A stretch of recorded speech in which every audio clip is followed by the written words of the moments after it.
Merci à tous d'être aussi nombreux, entre amis, en famille. De nombreuses associations nous ont rejoints et je les en remercie très chaleureusement. Alors vous êtes nombreux, malgré ce temps un peu difficile, pour exprimer ce matin notre totale et entière détermination. C'est un plaisir, bien sûr, toujours d'être ensemble. Ce matin, plus que jamais, c'est une nécessité. Une nécessité pour exprimer ensemble ce qu'être humaniste signifie. Mesdames, Messieurs, ce vendredi, notre pays, et plus particulièrement la région de Charleroi, a subi un nouveau choc. La violence, cette fois, vient de la direction du groupe américain Caterpillar. L'annonce faite aux travailleurs de fermer purement et simplement le site de Gosselies est d'une brutalité sans nom. Elle est indécente aussi, indécente au regard des efforts considérables fournis par les travailleurs pour conserver leur outil de travail. Elle est scandaleuse.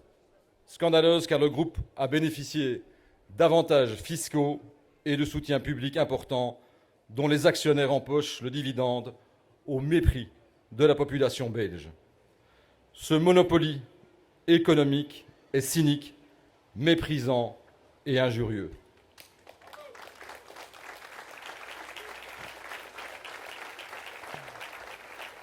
Notre profonde amitié pour les citoyens américains, dont les parents et grands-parents se sont battus pour notre liberté, est blessée par ce qui se passe. Il ne peut y avoir de libre-échange sans respect pour les citoyens ou pour les travailleurs. Un grand marché comme celui dont rêvent les actionnaires de Caterpillar, c'est non, 3 fois non. La Wallonie, mesdames, messieurs, a réclamé la première, et je remercie le Parlement wallon et son président, l'arrêt du TTIP. L'Allemagne et la France ont sifflé la fin des négociations. La Belgique, maintenant, doit exprimer la même détermination et d'une seule voix. Je me réjouis bien sûr de l'unité affichée pour soutenir les travailleurs de Caterpillar. Cependant, l'unanimité ne doit pas valoir que dans les drames. Pour nous, elle compte d'abord, sans aucun doute, dans l'action. Je comprends et je partage la colère, l'amertume, la tristesse des travailleurs, de leurs familles et de leurs proches. Et je vais vous dire ce matin, avec modestie, mais avec détermination, nous ne resterons pas, bien sûr, les bras ballants. Nous préparons, ensemble, une réponse forte pour les travailleurs, pour les familles, pour notre région et pour l'avenir de leurs enfants. J'en appelle, mesdames, messieurs, à l'unité. L'unité pour défendre et développer l'emploi.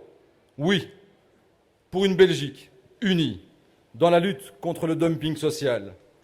Nous devons, mesdames, messieurs, intervenir à tous les niveaux. Au niveau européen, bien sûr. Nous avons besoin d'une ambition forte pour l'harmonisation des politiques fiscales et sociales. La grande braderie sociale et les travailleurs en solde, ce n'est pas l'Europe que nous voulons. Nous demandons à la Commission de mettre à son agenda la mise en place du mécanisme d'écluse sociale et environnementale. Il s'agit, tout simplement, d'un correctif fiscal sur les biens importés qui ont été produits à moindre coût parce qu'ils ne respectent pas les droits humains ou les standards de protection sociale et environnementale qui sont les nôtres. C'est la seule manière d'être plus fort pour résister à la concurrence économique et faire progresser partout les droits humains et la cause environnementale. Les valeurs que nous portons doivent être respectées dans les relations d'affaires et le commerce international. C'est notre vision de la régulation du marché.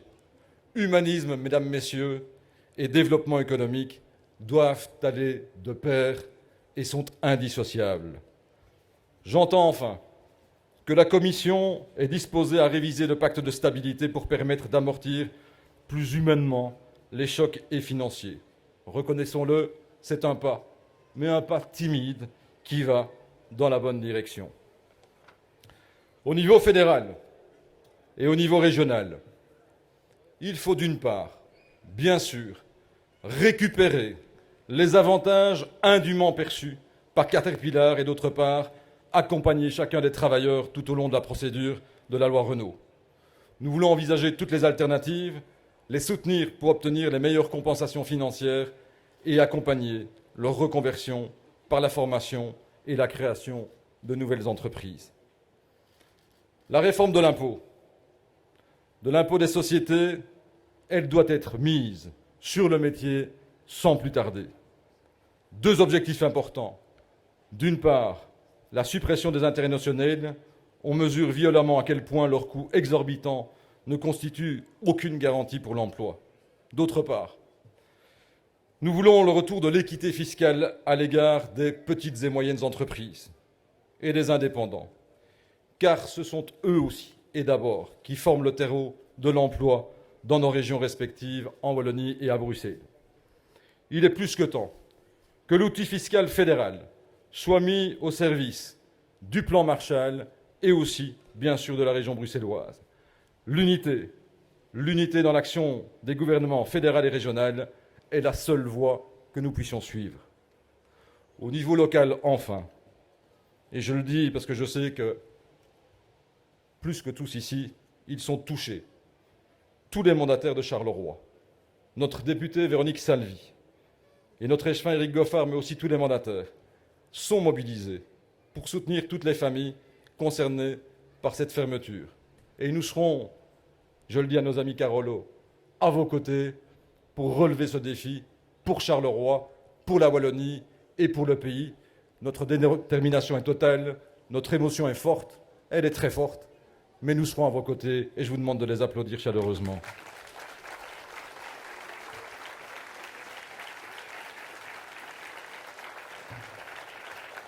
Mesdames, Messieurs, pour faire avancer notre pays en matière socio-économique, oui, bien sûr, il faut de grands projets.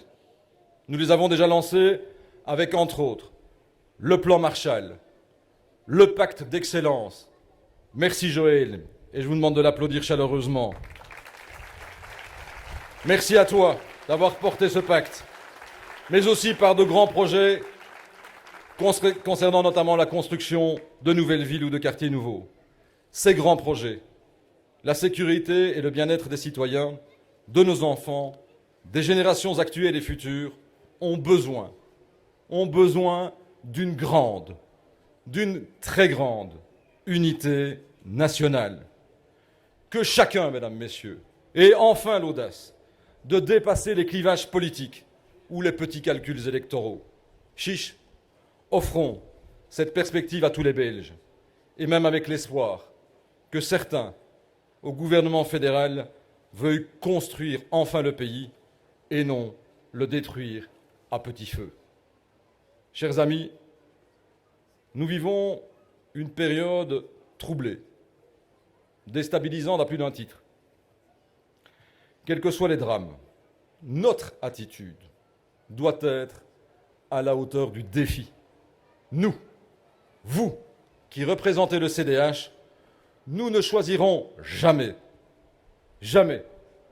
ni la résignation, ni la peur, ni le repli. Vous me connaissez, je vous propose d'aller droit au but. Nous choisissons l'engagement, les projets, la participation. Nous choisissons d'investir dans l'éducation, la culture, le soutien aux familles, dans les associations. Nous sommes aux côtés de tous ceux qui entreprennent. Par cette attitude, nous voulons susciter une nouvelle génération de citoyens, des citoyens debout. C'est une réponse forte et humaine aux changements que nous connaissons, agir pour ne pas subir. Investir dans la sécurité, c'est une évidence. C'est plus que nécessaire. Mais qui peut croire que c'est suffisant? Ça ne fait pas encore un projet de société. Nous avons tous envie et tous besoin de pouvoir circuler librement, sans appréhension. Notre arme de construction massive, c'est le citoyen. Nous avons choisi, mesdames, messieurs, d'être ici à Bruxelles, aujourd'hui, ensemble et à proximité de la station Malbec. Cela veut dire beaucoup. Cela veut dire beaucoup. Nous avons relevé la tête et nous voulons voir plus loin. Ne pas avoir le nez dans le guidon, mais voir l'horizon. Le 22 mars, Monsieur El-Bachiri a perdu sa femme dans le métro. Écoutez sa réaction et je le cite. D'un côté, je suis une victime. De l'autre, je suis un terroriste potentiel aux yeux des autres. Car je viens de Molenbeek et je m'appelle Mohamed. Je vais vous montrer qu'il se trompe. Je suis un homme de liberté et d'amour. Voilà, mesdames, messieurs, pourquoi nous sommes ici, au cœur de notre capitale, avec tous les Bruxellois. Oui, notre capitale vivra. Tous les Belges doivent tant à leur capitale. Nous sommes tous des Bruxellois. Merci pour votre accueil.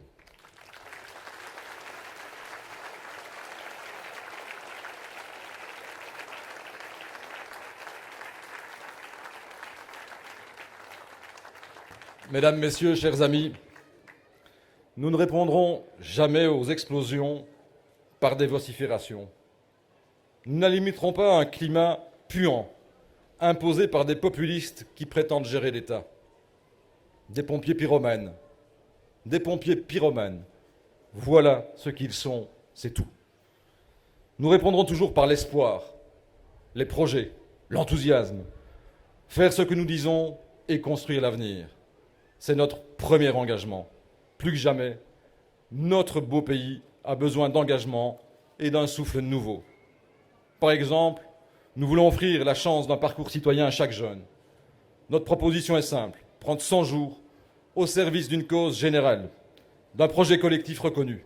Aujourd'hui déjà, et de très nombreux en font partie ici dans cette Assemblée, ils sont des milliers à s'engager au service de la société. Ils donnent plus de sens au monde qui les entoure. Ils offrent de leur temps, de leur énergie, et reçoivent tant en retour dans les homes, les écoles de devoirs, les mouvements de jeunesse, accompagnateurs sociaux ou coachs sportifs.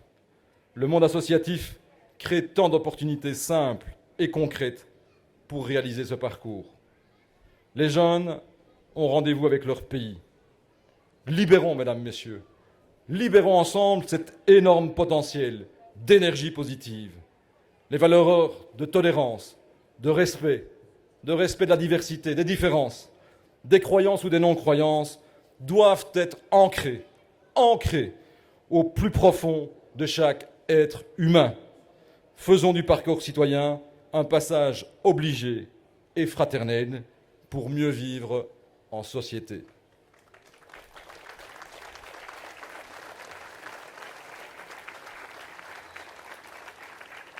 Notre réponse pour donner du champ à la jeunesse, c'est le pacte d'excellence. Son objectif, tirer tout notre enseignement vers le haut et rendre à l'ensemble des enseignants la fierté de transmettre leur savoir. Nous ne baisserons pas la barre pour la franchir plus facilement. Au contraire, nous aiderons chaque enfant à mieux la franchir et à vouloir la relever encore. C'est un pacte d'excellence et de grande exigence pour l'enfant et son parcours de vie. Marie-Martine a repris avec brio le flambeau de Joël pour former ce pacte et aussi rassembler largement tous les acteurs. Ce projet, nous le réussirons. Nous le réussirons avec la mobilisation et l'engagement de chacun. Les enseignants, bien sûr, les pouvoirs publics, les pouvoirs organisateurs, les syndicats, le monde de l'entreprise, mais aussi, bien sûr, avec tous les élèves. C'est notre avenir commun qui se joue. Nous aurons posé les bases de ce projet dans les prochains mois. Le pacte, c'est tout simplement, mesdames, messieurs, le plaisir d'apprendre, le goût de l'effort, la volonté de se dépasser. C'est aussi le goût des autres. Le pacte d'excellence, c'est une très grande exigence politique, collective et personnelle. À ceux qui douteraient encore de notre détermination, je rappelle amicalement qu'ils doutaient aussi d'autres projets que nous avons pourtant bel et bien réalisés en dégageant les budgets adéquats. Ce que nous avons dit, nous le faisons. Avec notre chef de file et la Fédération ALDA et Joël avant elle, notre promesse aux accueillantes d'enfants est tenue. Elles sont enfin revalorisées sur la voie d'obtenir un statut complet pour lequel nous continuerons à nous battre. Merci ALDA, grand merci à Joël également.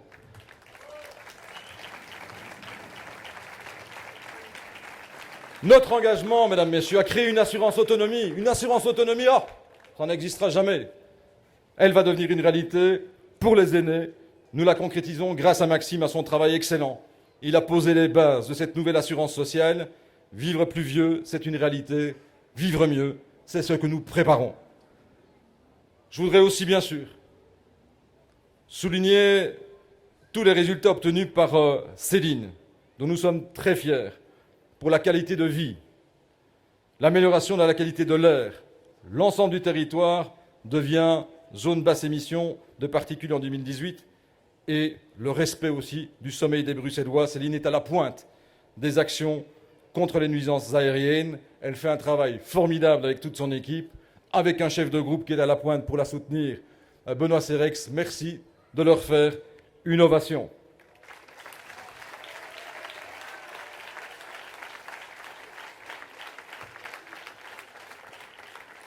Sous la houlette de Carlo, deux engagements importants qui nous tiennent à cœur avancent très bien. La mise en œuvre des quartiers nouveaux et de nouvelles solutions de covoiturage. Certains ont ricané, ces projets aujourd'hui prennent corps sur le terrain. Mesdames, Messieurs, derrière nous, au Conseil européen, René se bat jour après jour avec la force qu'on lui connaît pour obtenir l'exception agricole contre la vision ultralibérale qui abandonne nos agriculteurs et notre alimentation en spéculation. Ce qui est possible en culture, avec le prix unique du livre, doit être possible pour l'agriculture. Oui à l'exception culturelle, oui à l'exception agricole. Enfin, mesdames, messieurs, je veux vous le dire très clairement à tous,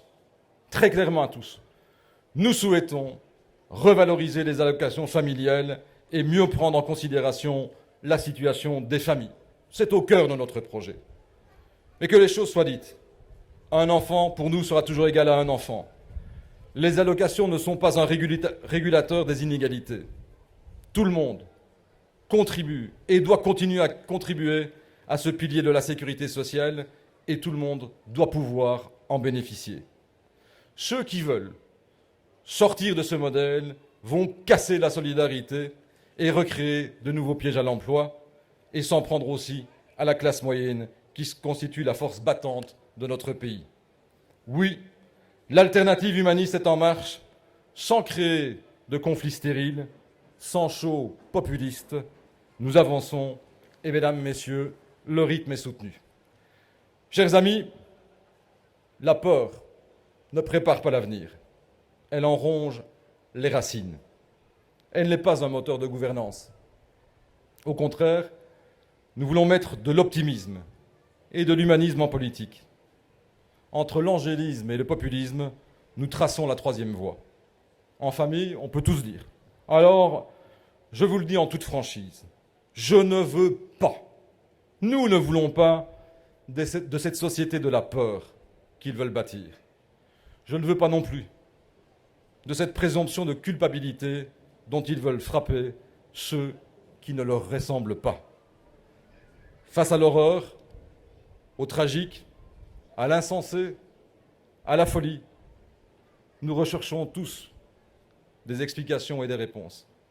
Et nous y avons droit. Il n'y a cependant que deux catégories de réponses. Les réponses simplistes, populistes, et les réponses volontaristes, courageuses. Notre devoir, c'est d'agir avec intelligence, avec sérieux et avec mesure.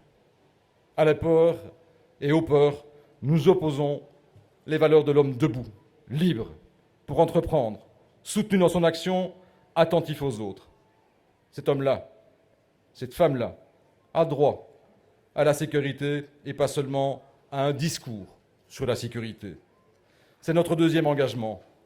À ces défis de sécurité, nous répondons avec force et dignité. Nous avons d'ailleurs répondu très tôt, en proposant au gouvernement des actions précises, avec une équipe fédérale à la pointe, brillamment emmenée par Catherine Fonck. Merci d'applaudir nos parlementaires fédéraux qui ont mené ce combat. Je pense à Catherine, bien sûr, à Vanessa, à Georges, à Francis, à toute l'équipe du Parlement fédéral. Mesdames, Messieurs, tergiverser, ça suffit. Nous avons perdu trop de temps. Aujourd'hui, je dis, à la majorité comme à l'opposition, au MR, au PS, à Écolo, le CDH a déposé des propositions très concrètes. Laissez de côté les petits calculs électoralistes et votons. Votons le contrôle systématique de ceux qui reviennent des zones de combat. Votons les mesures de retrait des contenus haineux et de la propagande djihadiste sur Internet et les réseaux sociaux. Votons l'extension de la garde à vue de 24 à 72 heures pour les infractions terroristes. Votons et avançons. Ce signe de confiance, nous devons le donner à la population, aux magistrats, aux forces de l'ordre, qui ne cessent de dénoncer le manque cruel de moyens. Il est incompréhensible, inacceptable, vu la gravité de la situation, vu les risques, que le gouvernement MRNVA reporte encore une fois le moment de rassembler la nation, qu'il retombe une fois encore dans ce stupide réflexe majorité contre opposition. À mes yeux, c'est une faute politique, grave, voire historique. Pour une réforme institutionnelle, on est capable de réunir tous les présidents de parti pendant des jours, des mois, des années même. Mais pour une réponse nationale forte, pas une seule réunion. Oui, mesdames, messieurs, les citoyens ont besoin de voir les responsables politiques dépasser les clivages, leurs amertumes, leurs frustrations, et de travailler tous ensemble, à l'intérêt vital de notre pays. Certains rêvent d'un Patriot Act à l'américaine et sont prêts à reculer sur les droits fondamentaux. Nous ne voulons pas de Patriot Act, mais des actes patriotes, tous ensemble, unis pour faire face. Mesdames, Messieurs, notre réponse, c'est la citoyenneté, c'est-à-dire l'engagement pour les valeurs communes, la participation au projet de société. Voilà ce qui doit nous mobiliser. C'est notre troisième engagement. La société que nous bâtissons pour nos enfants, c'est une société toujours plus humaine, de partage, de respect et de responsabilité. Ce n'est pas un projet d'exclusion ou de haine. Rassembler, c'est donner finalement à chacun la possibilité de participer à la vie sociale. Oui, la citoyenneté comporte des droits, mais aussi des devoirs. Chacun doit pouvoir participer au projet de société et en accepter toutes les dimensions. À cet égard, l'été a apporté son lot de petits calculs électoraux. La suppression de l'obligation de vote pour le MR, ou le droit de vote des étrangers, mis à Bruxelles seulement pour le PS. Pour nous, mesdames, messieurs, la citoyenneté, ce sont des droits et des devoirs, pas ce shopping électoral qui brade le prix de la citoyenneté. Être belge, ce n'est pas rien. Être belge, ce n'est pas rien. C'est un engagement, c'est participer aux élections, c'est contribuer au projet collectif, c'est respecter les autres, quelle que soit leur croyance ou non-croyance. C'est développer la conscience d'appartenir à une même communauté de destin. L'humanisme, c'est le citoyen d'abord. Oui, mesdames, messieurs, nous faisons confiance à l'initiative citoyenne. Nous ne pouvons pas laisser le marché et les algorithmes tout arbitrer dans notre société. Il est urgent de restaurer le sens du débat public sur ce qui est d'intérêt commun et de mettre sur pied de nouvelles formes de participation. Les communications électroniques le permettent. Il n'y a qu'une réforme de l'État à préparer, c'est celle-là. Pour le reste, c'est stop à la tuyauterie institutionnelle. Comme mouvement politique, le CDH prend sa part dans la promotion d'une nouvelle citoyenneté. C'est pourquoi j'ai décidé la création d'une coopérative pour le développement humain. Clin d'œil appuyé et merci à Hamza Fassifiri. Elle catalysera l'action citoyenne en lien avec la société civile. Et elle sera notre levier de démocratie participative. Les citoyens pourront se l'approprier et en faire leur outil d'engagement politique pour y développer des idées, des projets avec d'autres autour des valeurs communes.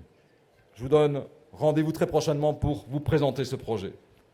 Le CDH fait confiance aussi aux associations dans tous les domaines où l'État, comme l'individu, sont seuls incapables d'apporter des solutions efficaces, chaleureuses, pertinentes, simples, éducation et parascolaire, santé, culture, sport et loisirs, partage des connaissances et des savoir-faire, mise en commun de ressources et de projets. L'action associative, mesdames, messieurs, est irremplaçable. Irremplaçable. On le sait bien sûr comme humaniste, on le sait comme mandataire local. Toutes ces initiatives citoyennes, tout le monde associatif que nous chérissons tant, on en a besoin pour donner du sens, pour porter nos valeurs de respect et de respect de la diversité. Les ministres CDH, chacun dans leurs compétences, prendront leurs responsabilités et toutes les mesures utiles pour soulager la trésorerie des ASBN, pour assurer l'égalité de traitement et pour réduire la charge et les charges administratives. Confiance naturelle aussi dans la créativité des entrepreneurs.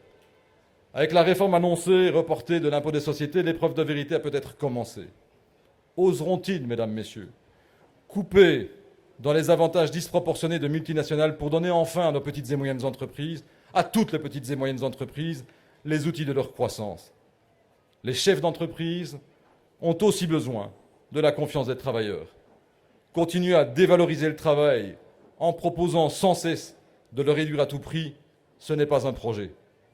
Promettre de travailler à 80% pour gagner 100%, c'est se moquer des gens. Entre le modèle de la droite, travailler plus pour gagner moins, et celui de la gauche, travailler moins pour gagner plus, nous avons proposé le compte carrière, dont le gouvernement fédéral peut largement s'inspirer, la flexibilité nécessaire dans son parcours de vie, tenir compte de la réalité familiale, tenir compte de sa vie personnelle, tout en étant un acteur dans la société, debout, dans le sens du travail, du lien aux autres et de sa participation à un projet collectif. Mesdames, Messieurs, chers amis, travailler souvent sans compter, c'est ce que font tous ceux qui inventent aujourd'hui de nouvelles manières d'enseigner, ceux qui proposent d'autres solutions de mobilité, ceux qui exploitent le potentiel énorme des technologies numériques dans notre pays pour créer de nouveaux services, ceux aussi qui exercent les métiers du cœur et ceux qui développent déjà les métiers de demain. Aidons ceux qui aiment l'humanité, ceux, et vous en êtes tous des acteurs, tous ceux qui aiment passionnément les autres, ceux qui n'échangent rien au monde, contre rien au monde, ce lien humain, cet engagement. Vous qui représentez le monde associatif, vous, agriculteurs, enseignants, éducateurs, magistrats, entrepreneurs, policiers, chercheurs d'emploi, infirmiers, infirmières, assistants sociaux, vous êtes, nous sommes des semeurs d'humanité. Ces hommes et ces femmes, ils font grandir la part de lumière qui est présente en chacun. Dans le contexte actuel, nous devons résoudre quelque chose qui ressemble un peu à une contradiction. La meilleure réponse au terrorisme est de ne rien changer à l'exercice de nos libertés, à nos modes de vie, à nos manières d'agir, à ce que nous sommes profondément. En même temps, la meilleure réponse aux défis humains actuels est de changer en profondeur nos manières de nous déplacer, de nous loger, d'entreprendre, d'apprendre, de réfléchir, de respecter les autres. Nous voulons aller à l'essentiel, investir pour la jeunesse, pour les citoyens et pour les familles. En fait, mesdames, messieurs, le défi est à la fois simple, colossal et passionnant. Nous devons réinventer une humanité plus forte, plus exigeante et beaucoup plus belle. Merci de votre attention.